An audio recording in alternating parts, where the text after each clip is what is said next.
Léa se réveilla sous la lumière douce du matin qui filtrait à travers les volets, s'attendant à trouver le côté de Marc encore tiède, peut-être à entendre le bruit de la cafetière qui crachotait dans la cuisine. Mais son côté était froid. La maison était silencieuse. Au début, elle n'y prêta pas attention, peut-être était-il sorti tôt pour le travail, peut-être était-il parti pour un footing matinal. Mais à mesure que les minutes s'étiraient en heures, le silence inquiet s'installa plus profondément. Ses clés avaient disparu. Son numéro de téléphone était déconnecté. Ses vêtements partis. C'est là que ça la frappa. Marc ne reviendrait pas. Ni aujourd'hui. Ni jamais. La panique s'installa alors qu'elle fouillait la maison en appelant ses amis, vérifiant leurs endroits habituels. Rien. C'était comme s'il s'était évaporé dans les airs. Mais au fond d'elle, Léa savait.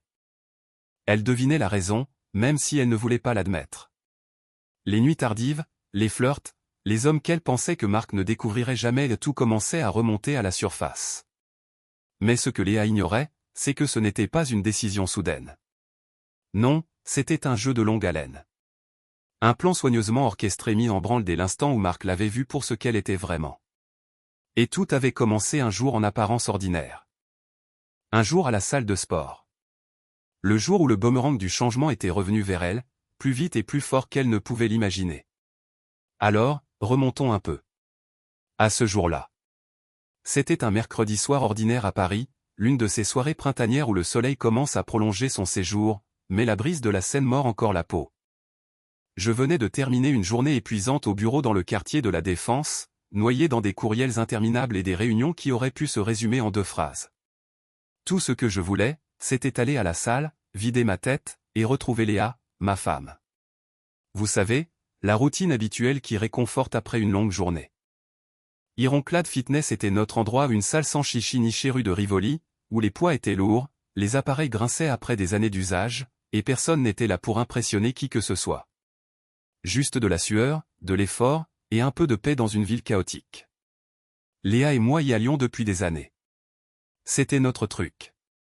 Elle s'échauffait, et je la rejoignais après le boulot. Ensuite, on rentrait, on cuisinait ensemble, et on parlait de notre journée.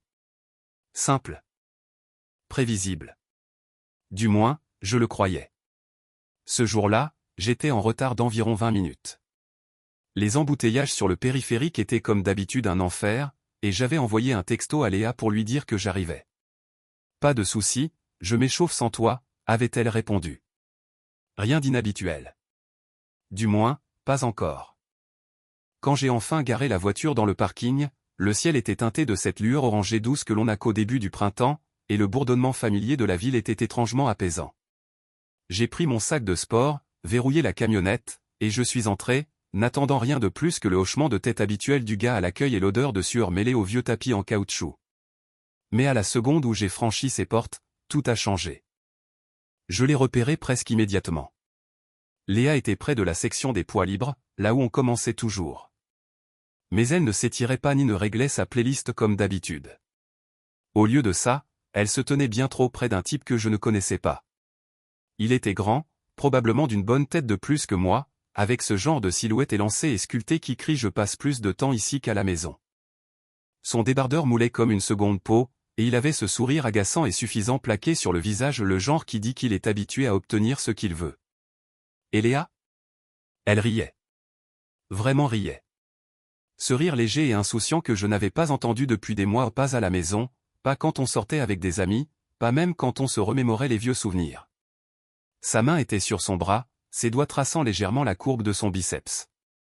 Elle inclinait la tête juste assez pour laisser ses cheveux tomber sur une épaule, lui lançant ce regard, celui que je pensais réservé à moi. Je me suis figé. Pendant une fraction de seconde, je me suis convaincu que ce n'était rien. Peut-être un ami de la salle, peut-être qu'elle était juste polie. Mais ensuite j'ai vu comment elle se penchait, comment sa main s'attardait un peu trop longtemps sur son bras, et comment ses yeux brillaient d'autre chose que de la simple amitié. C'est là que j'ai su. Ce n'était pas juste une conversation anodine. Elle ne tuait pas le temps en m'attendant. Elle était investie. Ça m'a donné l'impression que le sol s'effondrait sous mes pieds. Mais bizarrement, je n'ai pas ressenti l'explosion de colère que j'attendais. Pas de chaleur, pas de visage rouge, pas de cœur qui s'emballe.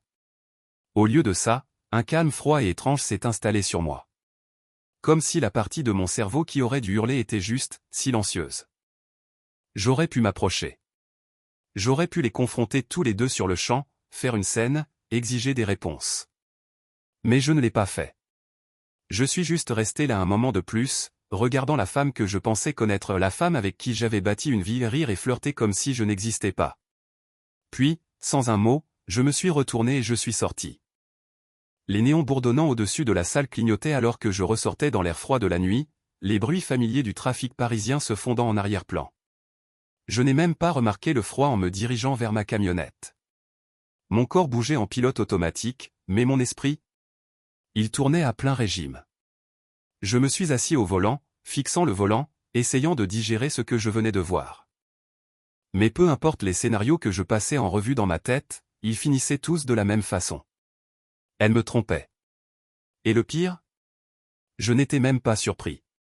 En y repensant, il y avait des signes. Les nuits tardives au boulot qui ne collaient pas. L'intérêt soudain pour aller à la salle seule. Les regards distants quand j'essayais de parler de notre avenir. Mais je les avais balayés, me convainquant que je me faisais des idées. Après tout, on était solide. Du moins, je le pensais. Mais cette nuit-là à Ironclad a tout changé. Je ne suis pas rentré. Je ne l'ai pas appelé. Je n'ai pas envoyé un seul texto. Parce que je savais une chose avec certitude, je n'allais pas la confronter. Pas encore. J'avais quelque chose de mieux en tête. L'image de Léa à la salle, riant et touchant le bras de cet inconnu, était gravée dans l'esprit de Marc.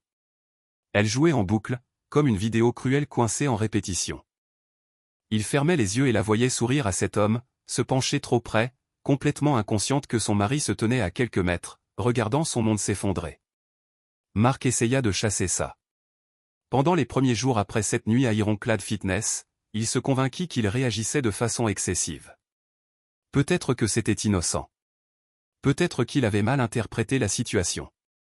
Mais chaque fois qu'il revivait la scène dans sa tête, le creux dans son estomac grandissait. La façon dont sa main s'attardait sur le bras du type, l'éclat dans ses yeux, ce n'était pas rien. Ça voulait dire quelque chose. Et au fond, Marc savait exactement ce que ça voulait dire. Mais il n'était pas du genre à tirer des conclusions sans preuve. Il avait besoin de plus qu'un pressentiment. Il avait besoin de faits. Alors, au lieu de confronter Léa, Marc prit une autre voie, une qu'elle ne verrait jamais venir. Une semaine après cette nuit à la salle, Marc se retrouva assis dans un petit bureau anonyme à Neuilly-sur-Seine, juste au nord de Paris. L'endroit était coincé entre un pressing et une boutique de prêt sur gage, sans enseigne dehors, juste un numéro fané sur la porte, 3125 B. C'était exactement le genre d'endroit où l'on s'attend à trouver quelqu'un spécialisé dans la découverte de secrets. En face de lui était assis Jacques Moreau, un détective privé avec une réputation pour obtenir des résultats. Jacques était dans la quarantaine débutante, avec une barbe poivre et sel, des yeux perçants, et une attitude qui criait qu'il en avait vu de toutes les couleurs. Il portait une veste en cuir usé et avait une voix rauque sur les bords, comme s'il avait passé trop d'années à traquer des pistes dans des ruelles sombres. Alors, dit Jacques en s'adossant à sa chaise, racontez-moi ce qui se passe. Marc hésita un moment, fixant ses mains. C'était étrange de le dire à voix haute. Comme si l'admettre le rendrait plus réel. Mais il força les mots à sortir. Je pense que ma femme voit quelqu'un d'autre, dit-il doucement. Jacques hocha la tête, comme s'il avait entendu la même phrase 1000 fois. Qu'est-ce qui vous fait penser ça? Marc lui raconta la salle, le rire, le toucher qui s'attarde, le pressentiment qu'il ne pouvait secouer. Pendant qu'il parlait, Jacques écoutait simplement, son visage indéchiffrable. Quand Marc finit, il y eut un long silence avant que Jacques ne parle enfin. On dirait que vous avez un bon instinct, dit Jacques. Mais les instincts ne suffisent pas dans des situations comme ça. Vous voulez la vérité? Je la trouverai pour vous. Marc hocha la tête, sentant à la fois du soulagement et de la crainte le submerger. Il n'était pas sûr de vouloir connaître toute la vérité, mais il savait qu'il en avait besoin. Jacques sortit un carnet et commença à noter des détails. Donnez-moi son emploi du temps, dit Jacques. Où elle travaille, où elle traîne, qui sont ses amis. Plus je sais, plus ce sera facile de suivre ses mouvements. Marc fournit tout ce qu'il pouvait penser, le boulot de Léa dans une agence de marketing en centre-ville, sa routine à la salle, même les noms de ses amis les plus proches. Jacques hochait la tête, griffonnant des notes d'une écriture rapide et brouillonne. « Je commence demain, dit Jacques en se levant. Donnez-moi 2 semaines, et j'aurai quelque chose pour vous. » Marc quitta le bureau en se sentant vide. Une partie de lui espérait que Jacques ne trouverait rien, que peut-être il réagissait de façon excessive, que tout ça s'évaporerait. Mais une autre partie savait mieux. La confiance qu'il avait autrefois en Léa était partie, et il ne restait que le soupçon rongeant que sa vie allait changer pour toujours. Les 2 semaines suivantes traînèrent comme de la mélasse. Marc suivait le train-train au boulot, prétendant que tout était normal, mais à l'intérieur il était un chaos. Chaque fois que Léa lui envoyait un texto, chaque fois qu'elle lui souriait à table, ça ressemblait à un mensonge. Elle riait de quelque chose arrivé au boulot, et tout ce qu'il pouvait penser était si ce rire avait été partagé avec quelqu'un d'autre. Si ces nuits tardives au bureau étaient vraiment pour des délais ou pour lui. Léa ne semblait pas remarquer la distance croissante de Marc. Si quoi que ce soit, elle semblait plus détendue, plus insouciante. Elle allait toujours à la salle tous les soirs, prétendait toujours être débordée par des projets au boulot. Mais Marc l'observait plus attentivement maintenant.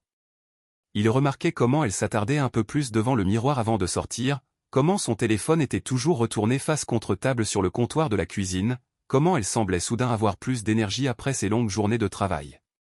Tout ça sonnait faux. 2 semaines plus tard, le téléphone de Marc vibra d'un message de Jacques, « J'ai quelque chose pour vous. Retrouvez-moi au bureau. » Le cœur de Marc battait la chamade alors qu'il roulait vers ce petit bureau à Neuilly. Les rues défilaient, les repères familiers du nord de Paris semblant étranges et étrangers, comme s'il les voyait à travers les yeux de quelqu'un d'autre. Quand il gara enfin devant le 3125B, ses mains tremblaient.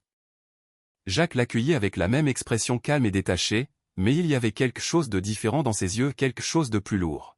« Entrez, » dit Jacques en le guidant vers le bureau exigu.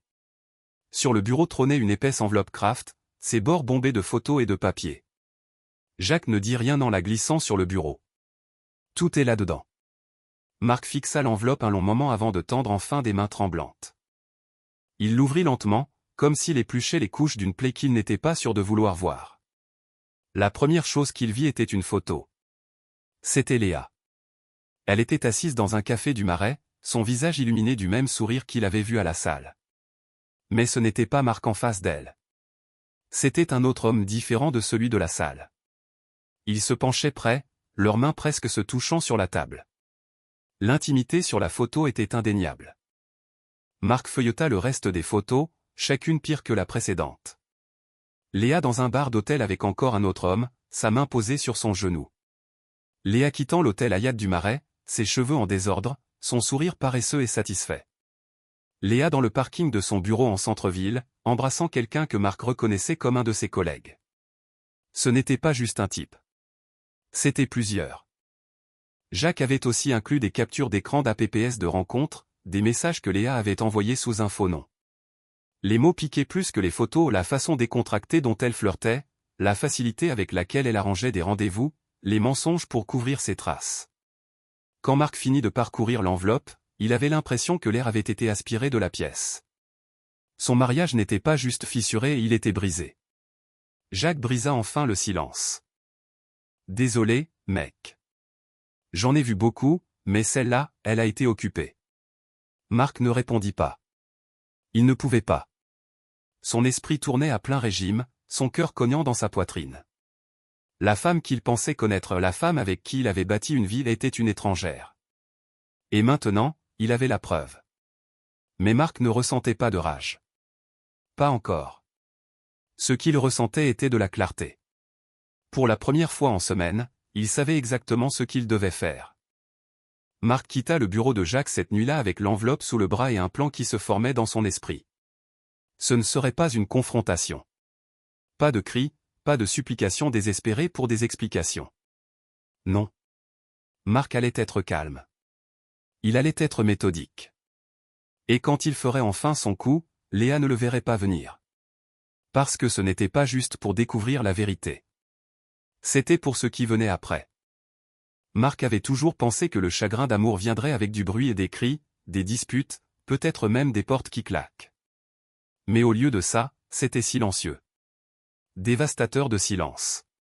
Le genre de silence qui s'installait profondément dans sa poitrine, pesant comme un poids qu'il ne pouvait secouer. Mais sous ce lourd deuil, quelque chose d'autre remuait et de la clarté.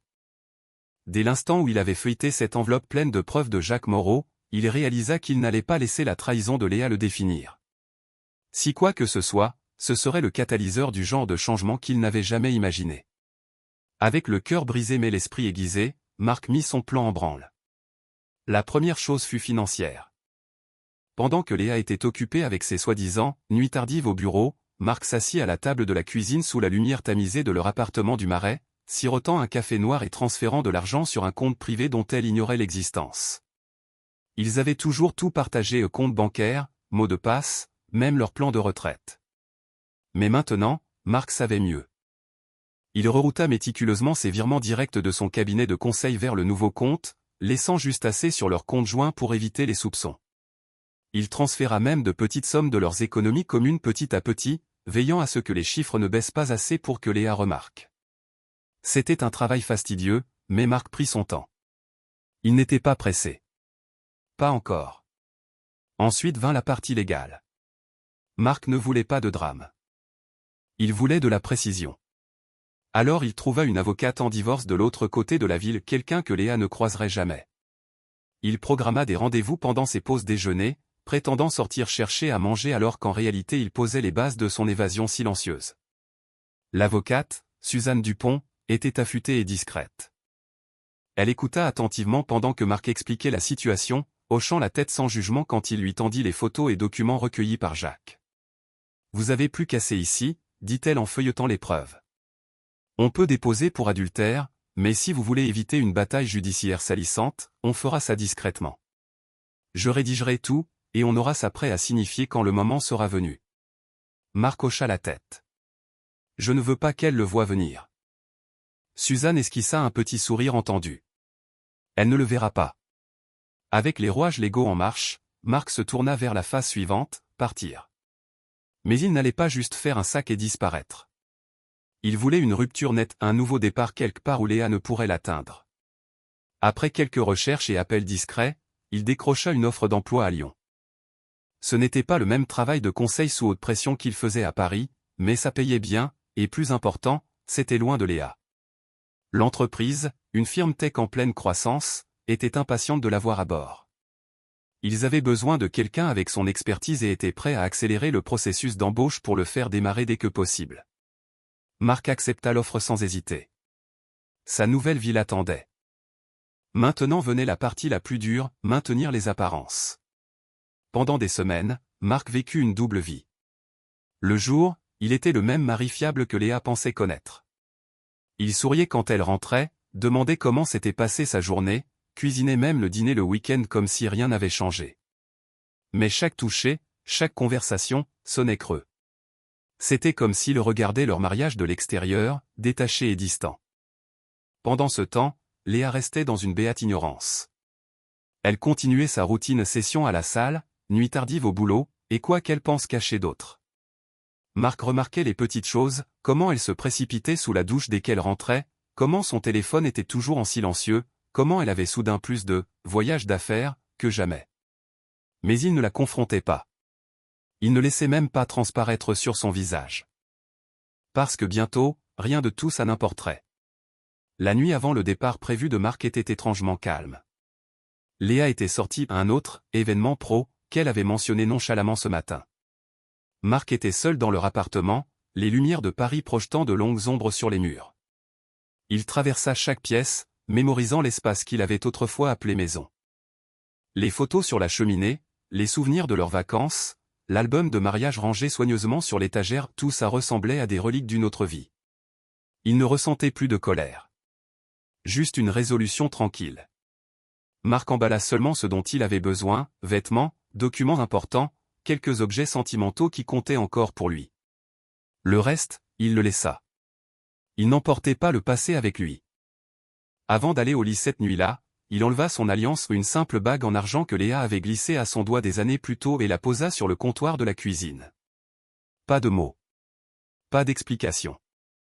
Juste la bague, luisant sous la douce lumière de la cuisine, comme un adieu silencieux. À 4h30, avant même que le soleil ne commence à se lever sur la Seine, Marc chargea ses sacs dans sa Peugeot 3008 noire. La ville dormait encore, Les rues calmes sauf pour le taxi occasionnel filant rue de Rivoli. Il jeta un dernier regard à l'immeuble où Léa et lui avaient bâti une vie et du moins le pensait-il, puis il monta dans la voiture et partit. Pas d'hésitation. Pas de regret. Marc ne regarda pas en arrière. Des heures plus tard, Léa se réveilla dans un calme inhabituel dans l'appartement. Elle s'étira, s'attendant à entendre Marc dans la cuisine, peut-être à sentir l'odeur de café frais. Mais l'appartement était silencieux. Trop silencieux. Elle appela son nom une fois. Pas de réponse. Confuse, elle sortit du lit et entra dans le salon. C'est là qu'elle remarqua le premier signe que quelque chose clochait. Les chaussures de Marc, celles qu'il laissait toujours près de la porte, avaient disparu. Ses clés, habituellement jetées sur la table de l'entrée, manquaient. Son cœur commença à s'emballer alors qu'elle vérifiait la cuisine. Et là, sur le comptoir, était son alliance. Léa la fixa longuement, son esprit luttant pour assimiler ce qu'elle voyait. Pas de mots. Pas d'explication. Juste la bague, posée là comme un message final et silencieux. Elle se rua dans leur chambre et ouvrit en grand le côté du placard de Marc. Vide. La panique s'installa. Elle attrapa son téléphone et composa son numéro, mais ça alla directement à la messagerie. Elle essaya encore. Même résultat. Elle lui envoya un texto, ses doigts tremblants, « Où es-tu ?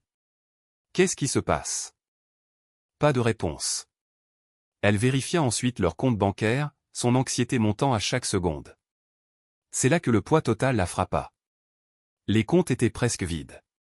Le nom de Marc y était encore, mais son argent avait disparu. Il l'avait quitté. Pas pour quelques heures. Pas pour un jour. Il était parti. Léa s'effondra sur le bord du lit, fixant son téléphone, attendant un message qui ne viendrait jamais. Au fond, elle savait pourquoi. Les nuits tardives, les flirts, les hommes qu'elle pensait que Marc ne découvrirait jamais, tout revint en vague de culpabilité et de réalisation. Mais il était trop tard. Marc avait disparu sans trace. Et Léa était laissée seule, entourée des morceaux d'une vie qu'elle avait brisée. Marc, pendant ce temps, était déjà à des kilomètres, le skyline de Paris rapetissant dans son rétroviseur alors qu'il filait vers le sud pour une nouvelle vie. Le poids de la trahison était encore là, mais il semblait plus léger à chaque kilomètre qu'il mettait entre lui et Paris. Il ne savait pas exactement ce que l'avenir réservait, mais une chose était certaine. Léa ne le reverrait jamais. Et elle n'aurait jamais l'occasion d'expliquer. Parce que Marc en avait fini de regarder en arrière. C'était son évasion silencieuse. Les papiers de divorce furent signifiés à Léa par un huissier pendant qu'elle était au boulot froidement, efficacement et complètement à l'improviste. Léa fixait le placard vide, les cintres se balançant légèrement comme pour la narguer. L'appartement semblait trop calme, le genre de silence qui pèse sur la poitrine et rend la respiration difficile. Marc était parti. Complètement, utterly parti. Et elle n'avait aucune idée pourquoi. Au début, elle se convainquit que ce n'était pas permanent. Peut-être que Marc avait juste besoin d'espace. Ils avaient été distants lately, sûr, mais les couples traversaient des périodes difficiles tout le temps. Peut-être qu'il était stressé par le boulot, peut-être qu'il avait juste besoin de vider sa tête. Elle se dit qu'il reviendrait. Marc n'était pas du genre à juste partir sans un mot. Mais les heures s'étirèrent en jours. Et les jours devinrent une semaine.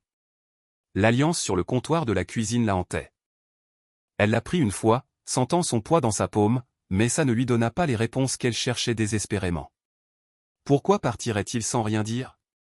Pourquoi abandonnerait-il tout ce qu'ils avaient bâti ensemble ? À la deuxième semaine, la panique s'était installée.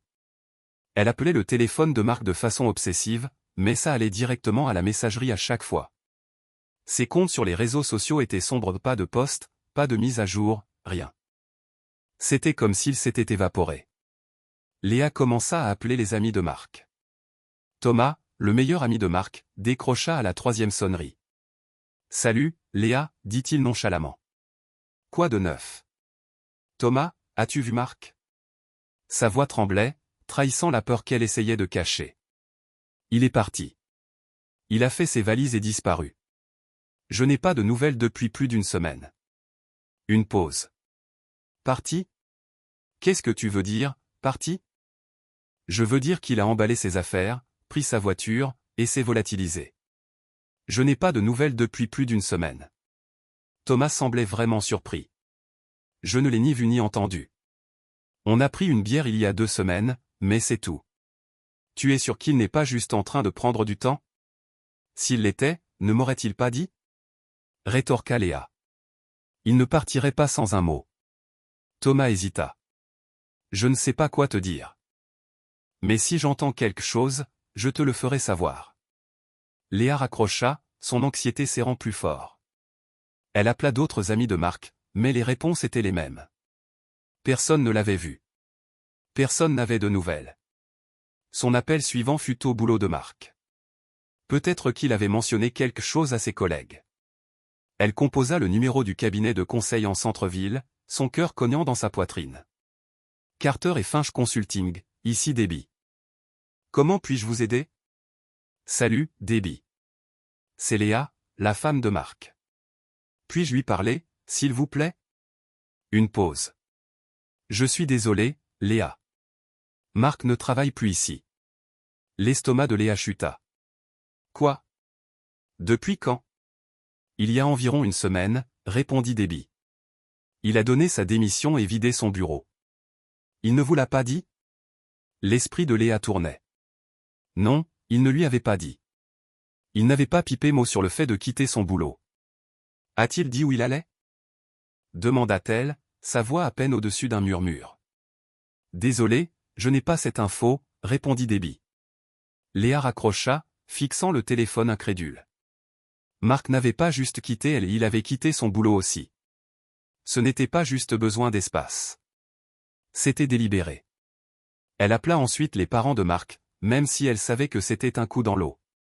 La relation de Marc avec eux avait toujours été tendue, mais peut-être, juste peut-être, il avait contacté. Sa mère, Marguerite, décrocha après la 2e sonnerie. Allô? Marguerite, c'est Léa, dit-elle vite. Avez-vous des nouvelles de Marc? Il a disparu. Je ne sais pas où il est. La voix de Marguerite était froide. Disparu? Qu'est-ce que vous voulez dire? Il est parti, murmura Léa. Il a emballé ses affaires et est parti. Je n'ai pas de nouvelles depuis plus d'1 semaine. Marguerite resta silencieuse un moment. Nous n'avons pas parlé à Marc depuis des mois, Léa. Vous savez comment c'est entre nous. S'il vous appelle, pouvez-vous me le faire savoir? Je le ferai, dit Marguerite, mais sa voix manquait de chaleur. Elle raccrocha un moment plus tard, laissant Léa encore plus seule. Léa se tourna vers les réseaux sociaux, espérant un indice. Elle vérifia les profils de Marc à Facebook, Instagram, même LinkedIn, mais rien de nouveau. Son dernier post datait de mois, une photo d'eux à un pique-nique au bord de la Seine, souriant comme si rien n'allait mal. Elle scrolla à travers leurs amis communs, cherchant des commentaires ou posts qui pourraient donner une piste. Mais rien. C'était comme si Marc s'était effacé du monde digital entièrement. La culpabilité commença à la ronger. Elle essaya de la repousser, de se convaincre que la disparition de Marc n'était pas sa faute. Mais au fond, elle savait. Les nuits tardives. Les flirtations. Les hommes qu'elle pensait que Marc ne découvrirait jamais. Et s'il avait découvert? Les souvenirs jouaient encore et encore dans son esprit, chacun un rappel aigu de ses erreurs. Elle pensait avoir été prudente. Pensait que Marc ne soupçonnerait rien. Mais maintenant, avec chaque appel sans réponse, chaque pièce silencieuse, elle réalisait à quel point elle s'était trompée. Elle arrêta d'aller à la salle. L'idée de franchir ses portes, de voir les visages familiers, lui retournait l'estomac. Elle évitait les amis aussi, craignant les questions qu'ils poseraient et des questions sans réponse. L'appartement ressemblait à une prison. Chaque pièce gardait des souvenirs de Marc, de la vie qu'ils avaient partagée. Elle s'asseyait sur le canapé des heures, fixant la porte, la suppliant de s'ouvrir. Mais elle ne s'ouvrait jamais. Léa appela même la police une fois, espérant qu'il pourrait aider. Mais comme Marc était adulte et sans signe de violence, il n'y avait rien à faire. Il est parti de son plein gré, avait dit l'agent. Ce n'est pas un crime. De son plein gré. Le mot résonnait dans son esprit, plus lourd qu'elle ne pouvait le supporter. Des semaines passèrent, et le désespoir de Léa ne fit que s'approfondir. Elle fixait son téléphone, espérant un message, un appel manqué, quelque chose qui lui dirait où était Marc. Mais rien. La femme confiante qu'elle était autrefois avait disparu, remplacée par quelqu'un qu'elle reconnaissait à peine. Les murs de l'appartement semblaient se refermer sur elle, chaque jour plus long que le précédent. Le pire n'était pas que Marc était parti. C'était qu'elle savait pourquoi. Et peu importe combien elle essayait d'échapper à cette vérité, elle la suivait partout. Quand Marc traversa la frontière pour Lyon, la première chose qu'il remarqua fut le ciel. Il s'étirait plus large ici, peint en teintes d'orange et de rose alors que le soleil plongeait sous l'horizon. Les lourds nuages gris de Paris étaient un souvenir lointain, remplacé par l'air chaud et sec qui semblait le purifier à chaque respiration. Pour la première fois en mois, peut-être en années, Marc sentait qu'il pouvait respirer à nouveau. Lyon n'était pas juste une nouvelle ville, c'était une chance de recommencer. Un endroit où personne ne connaissait son nom ou le poids de la trahison qu'il portait. Ici, Marc n'était pas le type dont la femme avait brisé la confiance. Il était juste un nouveau venu cherchant un nouveau départ. Les premières semaines furent simples. Marc loua un petit appartement en bordure du Vieux-Lyon, un quartier vibrant rempli de boutiques pittoresques, de musique live, et de food trucks qui faisaient les meilleurs kebabs qu'il ait jamais goûtés. Les rues bouillonnaient d'énergie, mais contrairement à l'agitation froide de Paris, Lyon semblait chaleureux, accueillant. C'était exactement ce dont Marc avait besoin. Ses journées étaient remplies de travail à la nouvelle firme tech qu'il avait embauchée avec enthousiasme. Le boulot était assez challengeant pour occuper son esprit, mais ce n'était pas sa passion. Marc savait au fond qu'il ne voulait pas passer le reste de sa vie derrière un bureau. Il voulait quelque chose de plus tangible, quelque chose qu'il pouvait bâtir de ses propres mains. Cette réalisation le frappa un samedi matin paresseux, alors qu'il sirotait un café sur son petit balcon, regardant le soleil se lever sur le skyline de la ville. Il pensa à son père, qui avait été entrepreneur en bâtiment en Île-de-France. Marc avait grandi sur des chantiers, apprenant à poser des briques, couler du béton, et encadrer des maisons. C'était un travail honnête, du genre qui vous laisse fatigué mais satisfait à la fin de la journée. Et c'est là que l'idée de rénovation Étoile du Rhône naquit. Démarrer une entreprise de zéro n'était pas facile, mais Marc n'était pas étranger au dur labeur. Il passa des nuits à dessiner des plans d'affaires, à rechercher des entrepreneurs locaux, et à naviguer le labyrinthe des permis et licences. Mais plus il creusait le marché immobilier de Lyon, plus il réalisait qu'il tenait quelque chose de grand. La ville explosait, surtout dans des quartiers comme la Croix-Rousse, où de vieilles maisons étaient transformées en chefs-d'œuvre modernes. Marc versa tout ce qu'il avait dans l'entreprise, ses économies, son temps, et chaque once de détermination qui lui restait. Il commença petit, prenant des projets de rénovation pour des propriétaires locaux qui voulaient insuffler une nouvelle vie à leur propriété vieillissante. Son attention aux détails et son approche honnête le distinguèrent vite des autres entrepreneurs. Le bouche à oreille se répandit vite. Mais ce n'était pas juste l'entreprise qui changea la vie de Marc. Un matin, quelques mois après son arrivée à Lyon, Marc entra au café Bleu Hibou, un petit café cosy niché rue Saint-Jean. Il n'attendait pas grand-chose, juste un café noir fort et un endroit calme pour planifier sa journée. Mais quand il s'approcha du comptoir, il rencontra Émilie. Émilie n'était rien comme Léa. Elle avait une chaleur qui rayonnait dès qu'elle souriait, ses yeux bruns se plissant au coin. Elle portait ses cheveux en chignon désordonné, une tache de farine sur la joue des pâtisseries qu'elle avait préparées ce matin. Mais ce n'était pas juste son apparence qui attira l'attention de Marc, c'était sa sincérité. Quand elle demanda comment allait sa journée, ça semblait qu'elle voulait vraiment savoir. Marc se retrouva à retourner au café Bleu Hibou plus souvent, d'abord pour le café, mais bientôt pour les conversations faciles avec Émilie. Elle était ancrée, bienveillante, et avait une force tranquille qui l'intriguait. Contrairement à Léa, pas de prétention avec Émilie. Elle n'essayait pas de l'impressionner avec des histoires flashy ou des jeux de flirt. Elle était juste, réelle. Ce ne fut pas long avant que Marc ne l'invite à sortir. Leur premier rendez-vous fut simple, une promenade le long des berges du Rhône, partageant des histoires de leur vie tandis que les lumières de la ville se reflétaient sur l'eau. Marc ne dit pas tout à Émilie sur son passé tout de suite. Il n'était pas prêt à ouvrir ce chapitre.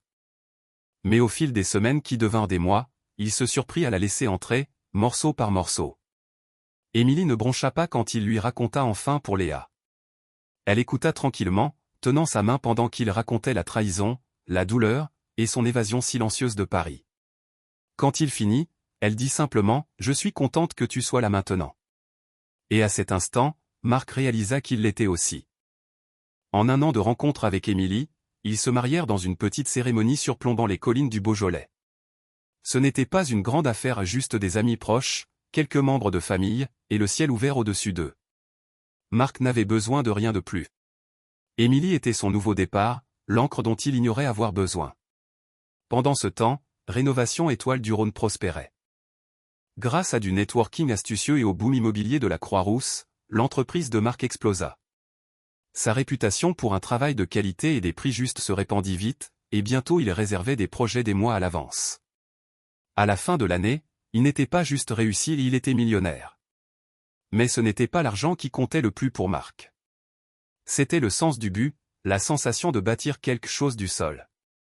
Chaque clou qu'il enfonçait, chaque maison qu'il rénovait, était un témoignage de sa nouvelle vie. Une vie non définie par la trahison ou le chagrin, mais par la résilience et la croissance. Marc avait trouvé la paix à Lyon. Il avait bâti une nouvelle vie, un nouvel amour, et un avenir que Léa ne pourrait jamais toucher. Et pour la première fois en longtemps, Marc se sentait entier à nouveau. Ça faisait 2 ans que Marc avait quitté Paris. 2 ans depuis qu'il avait emballé sa vie dans sa Peugeot 3008 noire, laissé son alliance sur le comptoir de la cuisine, et disparu sans trace. Lyon était devenu plus qu'un nouveau départ, c'était chez lui maintenant. Il avait bâti une vie loin de la trahison qu'il avait autrefois hantée. Son entreprise de construction, Rénovation Étoile du Rhône, prospérait, et son mariage avec Émilie lui apportait une paix qu'il n'avait jamais cru possible. Mais le passé a une façon de vous trouver, peu importe jusqu'où vous fuyez. C'était un samedi matin calme à Fourvière, l'un des quartiers les plus prisés de Lyon. La maison que Marc et Émilie partageaient était nichée dans les collines, entourée de chênes imposants et offrant une vue panoramique sur le Rhône.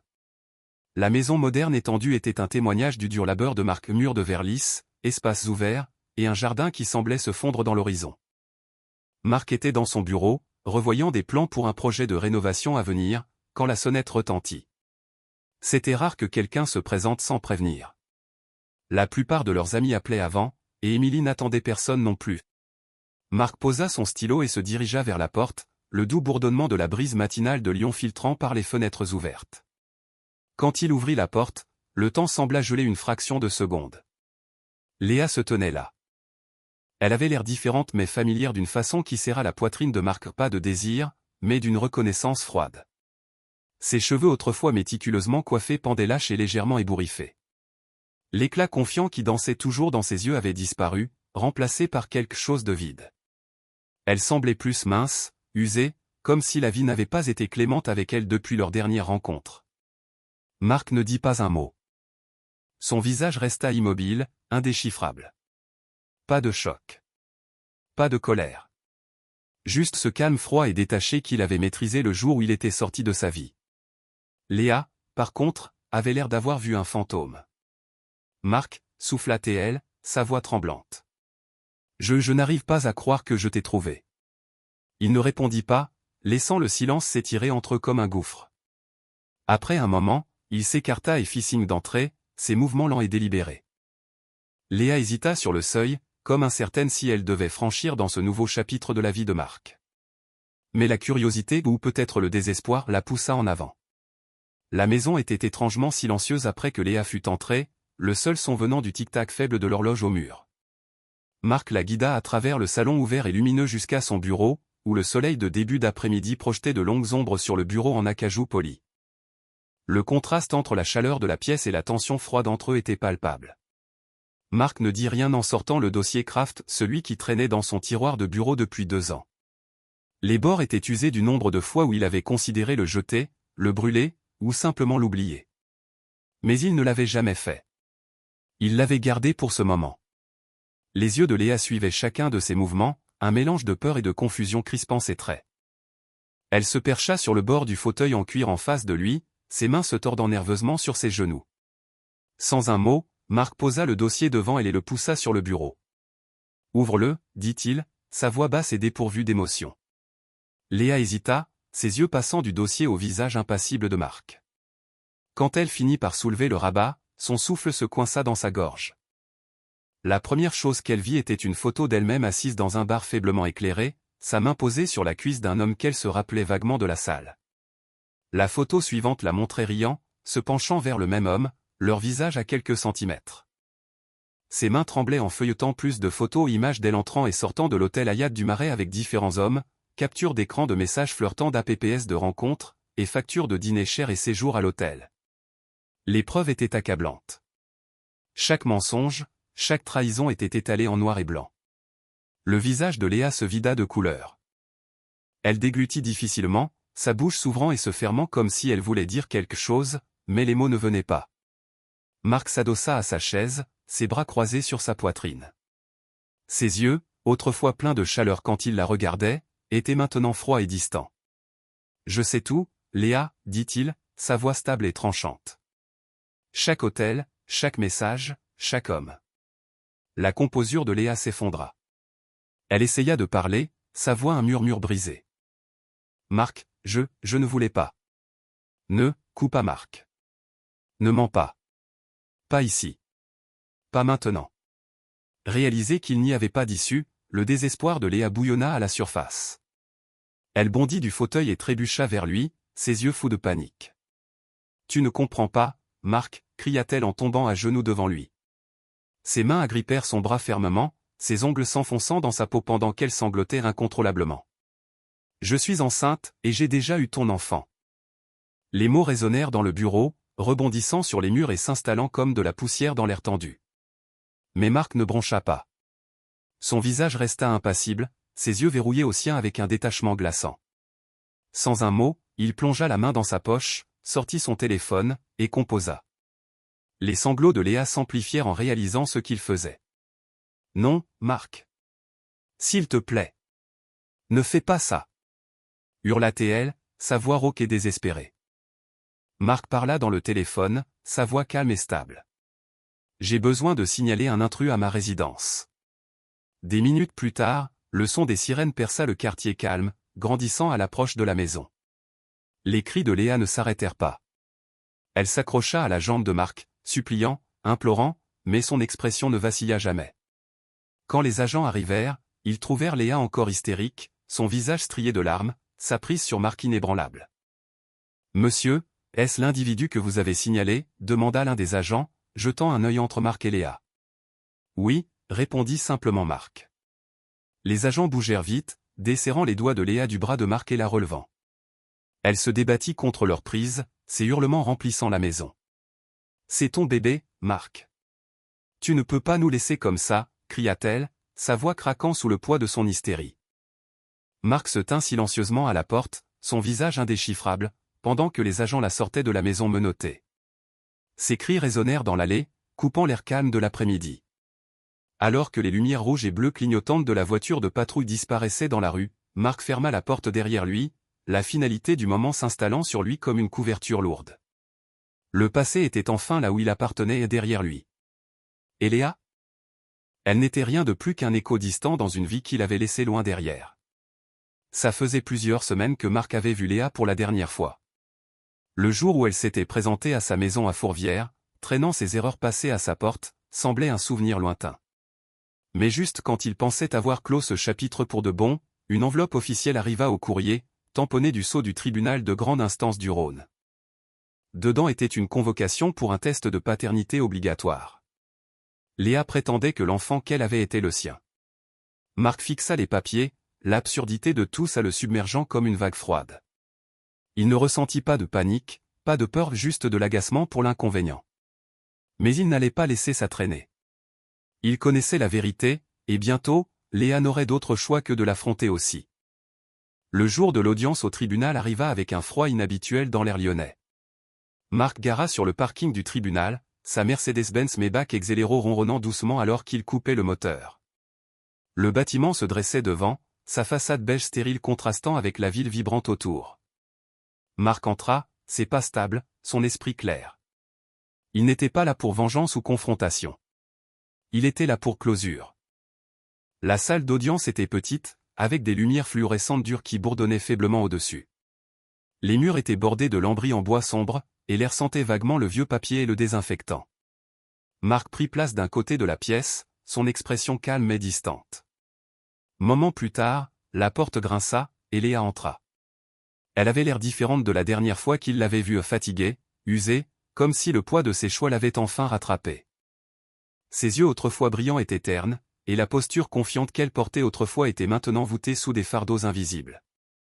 Le regard de Léa vacilla vers Marc, mais il ne broncha pas. Ses yeux étaient d'acier froid, inflexibles, ne lui offrant rien. Le juge entra, et les procédures commencèrent vite. Les résultats du test de paternité avaient déjà été traités et attendaient d'être présentés. L'huissier tendit l'enveloppe scellée au juge, qui l'ouvrit d'un geste pratiqué du poignet. La pièce sembla impossible et immobile pendant que le juge scannait le document. Enfin, le juge leva les yeux, son expression neutre, professionnelle. Les résultats du test de paternité sont concluants, annonça-t-il, sa voix résonnant légèrement dans la pièce stérile. Monsieur Marc Girard n'est pas le père biologique de l'enfant en question. Pendant un moment, il n'y eut que le silence. Puis le visage de Léa s'effondra. Ses yeux se remplirent de larmes, mais Marc ne ressentit rien. Pas de pitié. Pas de satisfaction. Juste une confirmation finale et tranquille de ce qu'il savait depuis le début. Le juge conclut la session vite, rejetant l'affaire et laissant la salle dans un silence lourd et awkward. Marc se leva, sa chaise raclant doucement le sol, et se tourna pour faire face à Léa une dernière fois. Elle leva les yeux vers lui, son visage un masque de regret et d'amertume. Elle ouvrit la bouche pour parler, mais Marc leva la main pour l'arrêter avant qu'un mot ne sorte. Ne, dit-il, sa voix basse mais létale. La finalité dans son ton coupe à l'air tendu comme une lame. Sors de ma vie. Et ne reviens pas ou je te ferai enfermer. Les épaules de Léa s'affaissèrent sous le poids de ces mots. Elle savait qu'il n'y avait pas de retour en arrière. Pas d'excuses, pas d'explications qui pourraient défaire les dommages causés. La réalisation la frappa durement, et elle s'effondra dans son siège, son visage enfoui dans ses mains. Mais Marc ne resta pas pour la voir s'effondrer. Il se tourna et sortit de la salle d'audience, ses pas stables, son cœur plus léger à chaque enjambée. La porte se ferma derrière lui, scellant les débris d'un passé qui n'avait plus de pouvoir sur lui. Dehors, le soleil brillait vivement contre le ciel clair du Rhône. Sa chaleur semblait une chaleur purifiante, brûlant les derniers restes de la vie qu'il avait laissés derrière. Debout près des marches du tribunal était Émilie, son doux sourire perçant la tension qui s'était installée dans la poitrine de Marc. Elle marcha vers lui, sa main glissant naturellement dans la sienne comme si elle y avait toujours appartenu. « Tout va bien ?» demanda-t-elle doucement, ses yeux scrutant son visage. Marc hocha la tête, un petit sourire tirant au coin de sa bouche. « C'est fini. » Émilie serra sa main, et ensemble ils marchèrent vers leur voiture, laissant le tribunal et Léa derrière eux. En s'éloignant, la ville de Lyon s'étirait devant eux, vivante de possibilités. Marc sentit une paix s'installer sur lui, plus profonde que tout ce qu'il avait connu avant.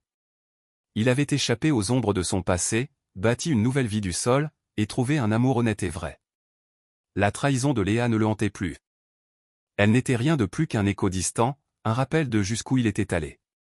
Et alors que le soleil brillant du Rhône baignait la ville de lumière dorée, Marc savait une chose avec certitude. La meilleure revanche était de vivre une vie qu'elle ne pourrait jamais toucher. Partagez votre avis dans les commentaires, la vengeance du héros était-elle satisfaisante ou pensez-vous qu'il aurait dû agir différemment? Si vous avez aimé cette histoire, abonnez-vous à la chaîne et likez-la.